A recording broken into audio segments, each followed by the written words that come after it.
শূন্য হাতেই ফিরল নাকি কিছু নিয়ে। গ্রুপ পর্বে ৩ ম্যাচ জেতা বাংলাদেশ সেরা ৮-এ পায়নি কোনো জয়, তাই শেষটা হতাশায় মোড়ানো। আর সেই অপূর্ণতার দীর্ঘশ্বাস নিয়েই দেশে ফিরেছে বাংলাদেশ দল।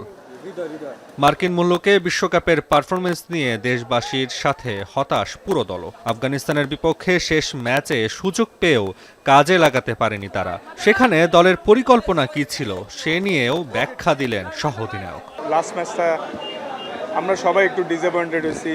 আমরা জেতার চেষ্টাই করেছিলাম প্রথমে 12 ওভারের মধ্যে, পরে যখন মানে আমরা বুঝতে পারলাম 12 ওভার আসলে চেস করা পসিবল না, তখন নর্মালি ট্রাই করছিল সবাই, তাও জিততে পারিনি। সুপার 8-এ উঠছি সর্বপ্রথম। এবার ওয়ার্ল্ড কাপ T20 ওয়ার্ল্ড কাপে আমরা 3টা জয় পাইছি, তো মানে পজিটিভ আছে, বাট নেগেটিভের সংখ্যাটা একটু বেশি। বিশ্বকাপে ব্যাটারদের হতশ্রী পারফরমেন্সে বোলারদেরই ছিল বলার মতো নৈপুণ্য।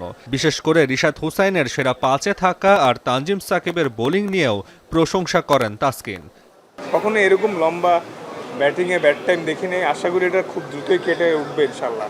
তানজিম সাকিব, রিশাদ এরা লিডিং উইকেট টেকারদের মধ্যে টপ 5-এর মধ্যে ছিল, আর রিশাদ স্টিল আছে। ওভারঅল হ্যাঁ, মানে ভালো করছে মাশাল্লাহ। এটা খুবই পজিটিভ সাইন যে আমাদের মানে বাংলাদেশ থেকে অনেক ফিউচার স্টাররা উঠে আসবে। দলের 2 সিনিয়র ক্রিকেটার সাকিব মাহমুদুল্লাহ দেখাতে পারেনি ব্যাটে বলে মুনশিয়ানা। তাদের এমন নিষ্প্রভতা দলে বেশ প্রভাব পড়েছে বলে জানান টাইগার পেসার। এই 2জন সিনিয়র খেলোয়াড়ের অফ ফর্ম আমাদের দলে, তারা অফ ফর্মে না থাকে অবশ্যই আমাদের ইফেক্ট পড়েছে, কিন্তু মাঠের বাইরে ইফেক্ট পড়ে না, কারণ মাঠের বাইরে তারা সবসময় গুড টিম ম্যান। আল্লাহর রহমতে এই যে 47 দিনের মতো একসাথে ছিলাম, সবার বিহেভিয়ার খুব ভালো ছিল, সবাই একসাথে ছিলাম। এই অফ দ্য ফিল্ডে সব তো ঠিকই ছিল, কিন্তু আসলে টিমের ওয়ান অফ দ্য কি প্লেয়াররা অফ ফর্মে থাকলে ওই টিমের প্রবলেম হওয়াটাই স্বাভাবিক।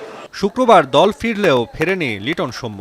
এছাড়া সাকিব আল হাসানও ছিলেন না টিমের সাথে।